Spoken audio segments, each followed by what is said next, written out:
Reprendre le pouvoir de sa vie, mais face aux autres. Mais pourquoi ça? Est-ce que tu as tendance à donner ton pouvoir aux autres au lieu de te l'approprier? Ça peut être aussi dans le cadre d'être un sauveur. Donc, ce fameux triangle de Cartman. Tu vas sauver pour pouvoir être aimé. Tu vas vouloir sauver parce que tu ne veux pas regarder en dedans de toi. Qu'est-ce qui se passe? C'est beaucoup plus facile de venir en aide aux autres que de se regarder le nombril. Mais le danger avec ça, c'est que tu vas pouvoir être victime parce que sans cette attention-là, tu es qui?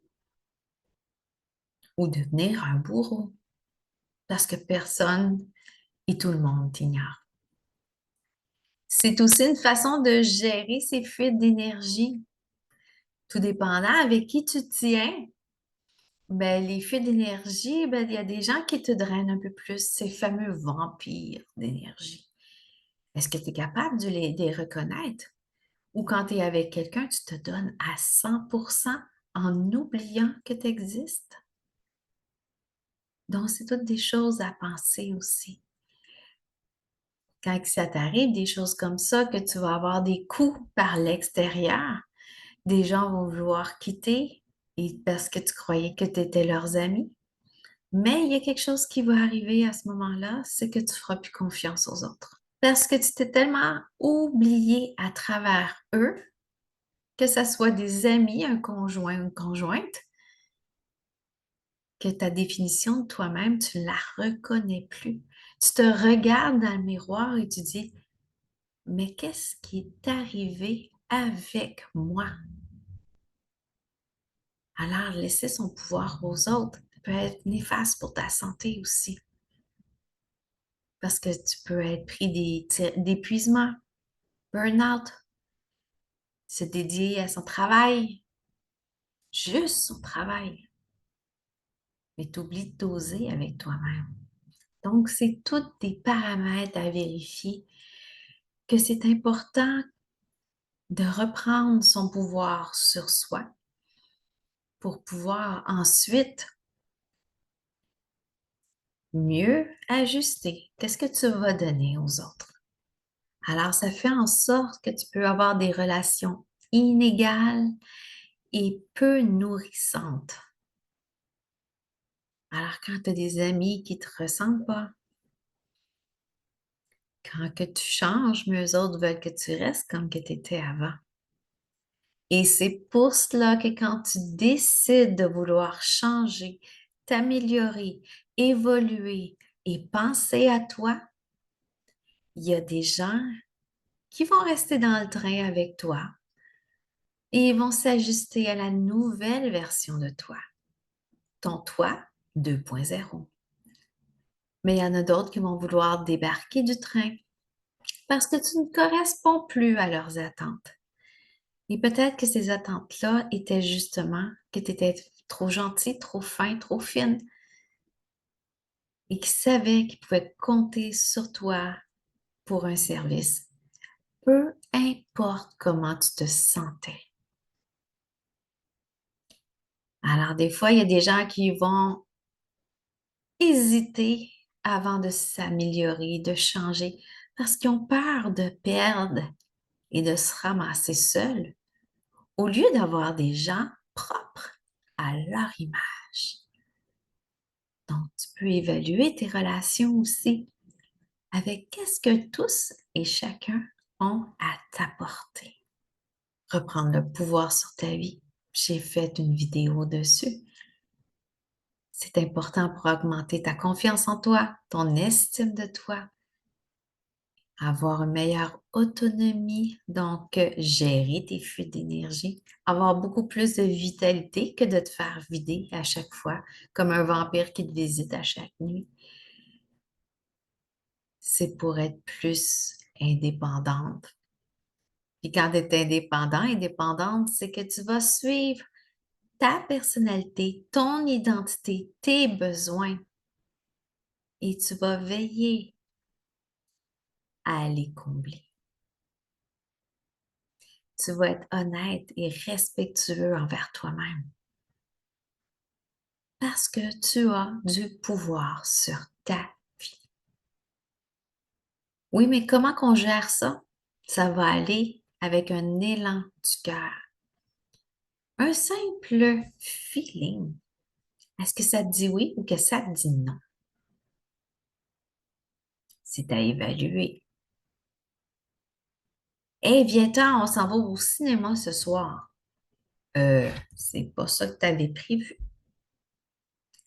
Alors, est-ce que ça te dit oui ou ça te dit non? S'il y a quelque chose qui dit oui en dedans, puis dire, ah oui, ça va être le fun, c'est quelque chose que j'avais mis sur ma liste, aller voir ce film-là, ou ça fait longtemps que j'ai pas vu cette personne-là. Ça te dit oui. Si tu es fatigué, t'as pas le goût, tu as juste envie d'aller te coucher parce que tu as une grosse semaine et ça a été la pleine lune, alors ça te dit non. Est-ce que les gens vont t'abandonner pour autant? Les vrais amis vont rester. Il suffit de communiquer clairement nos besoins et pas faire des demandes silencieuses. Ah, l'autre va deviner que je suis fatiguée. Ah, j'y ai parlé toute la semaine que j'avais une grosse semaine. Elle ne sait pas, elle, comment tu vis présentement. Fais des demandes claires.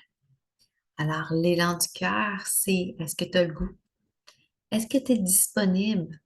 Est-ce que tu as l'énergie? Est-ce que tu as la capacité d'écouter ou de faire une activité? Alors, le concept dans une demande, quand quelqu'un te demande quelque chose, dans une relation, deux personnes, pas nécessairement chum, blonde, blonde, blonde ou chum, chum, entre toi et l'autre, il y a deux façons de réagir. Est-ce que c'est moi ou l'autre ou c'est moi et l'autre? Quand tu sais que tu vas pouvoir, OK, c'est juste une heure, elle veut parler pour un café et après j'ai ma soirée, je peux me reposer. Donc, tu vas choisir elle ou toi, mais tu sais que ton toi va arriver après. Par contre, si c'est moi et l'autre, ben là, c'est le fun et pogné. Donc, profite au max de cette soirée, de cette activité-là, parce que ça va te faire oui en dedans et ça va juste t'apporter quelque chose de bon. Il est très possible que suite aux 3 ans que nous avons vécu, que ta tête est déconfinée. Ah, j'ai droit d'aller dehors. J'ai droit de sortir, mais ton corps est pris parce qu'on nous a appris que tout le monde était méchant. Alors, prends le temps d'évaluer aussi, OK, est-ce que c'est vraiment une peur suite à qu'est-ce qu'on a vécu, qui est quand même un trauma collectif, ou tout simplement, c'est que ça ne tente pas parce que tu n'as pas d'énergie. Donc, est-ce que c'est toi ou la circonstance? Je te parle de égoïsme et altruisme. Il y a l'égoïsme sain et l'égoïsme malsain. L'égoïsme, c'est pas une mauvaise chose. C'est qu'est-ce qui nous concerne. C'est pareil comme le moi et l'autre. Donc, l'égoïsme sain, c'est que tu veilles que tes besoins sont comblés au minimum ou au maximum avant d'aller t'occuper des autres. Et quand tu vas aller t'occuper des autres, tu sais que tu vas pouvoir t'occuper de toi. Contrairement à l'égoïsme malsain, c'est une conséquence d'avoir trop donné aux autres. Tant combler les besoins, être à leur service, tout en s'oubliant. Donc, on parle de ce sauveur-là. Et quand il n'y a pas eu de retour de pendule, ben, il va devenir égoïste malsain parce que j'ai tellement donné aux autres que là, je ne veux plus rien savoir de personne. Donc, tu vas t'isoler. Ou tu vas faire payer aussi parce que l'égoïste malsain, c'est que il va veiller à juste combler ses besoins au détriment des autres.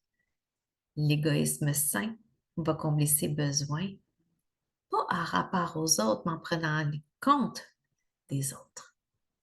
Apprendre à dire non amène aussi les autres à se responsabiliser.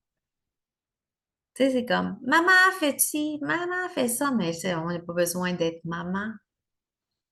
Quand c'est toujours les mêmes personnes qui demandent, mais oui, mais t'es là comme sois adulte, t'es capable, t'es autonome.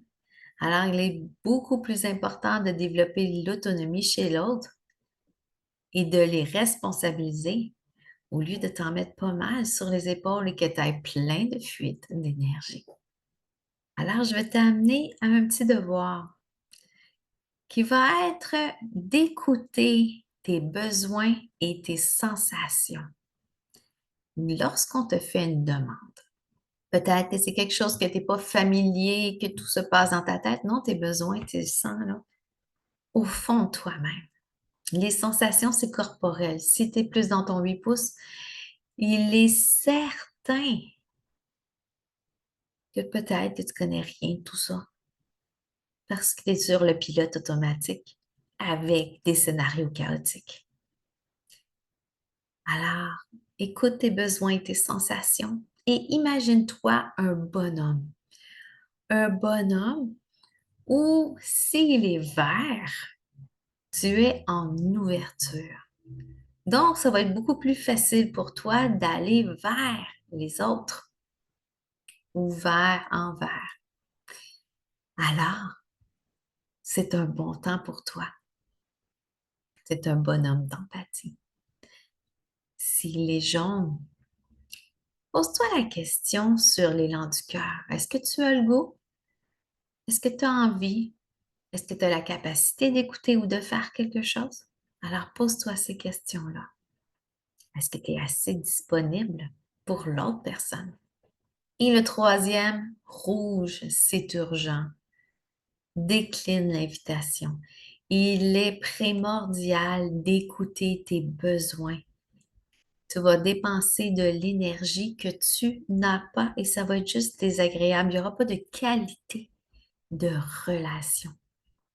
Alors, il est important et primordial quand c'est rouge de se choisir. Alors, en résumé, reprendre le pouvoir sur sa vie face aux autres va te permettre de gérer tes fuites d'énergie, ne pas être dans le triangle de Karman, le sauveur. Ça va te permettre aussi d'avoir des relations beaucoup plus nourrissantes. Et pense à écouter tes besoins, tes sensations et le petit bonhomme empathique. Est-ce que c'est vert, jaune ou rouge quand quelqu'un te demande quelque chose? Alors, j'espère que ça t'a plu. Tu peux commenter en bas pour que je te lise. Et si tu as envie de reprendre le pouvoir sur ta vie, je te laisse un lien dans la bio. Pour l'instant, c'est encore une liste d'attente, mais le 3 octobre, je vais sortir une série de méditations, donc série de méditations pour les nuls et série de méditations pour reprendre le pouvoir sur ta vie, où tu peux même avoir les deux combinés pour un petit prix. Alors, je te mets le lien en dessous pour obtenir un rabais pré-inscription parce que oui, tu auras ce privilège-là. Sinon, tu vas l'avoir à plein prix à partir du 3. Alors, je te dis à bientôt dans une autre capsule.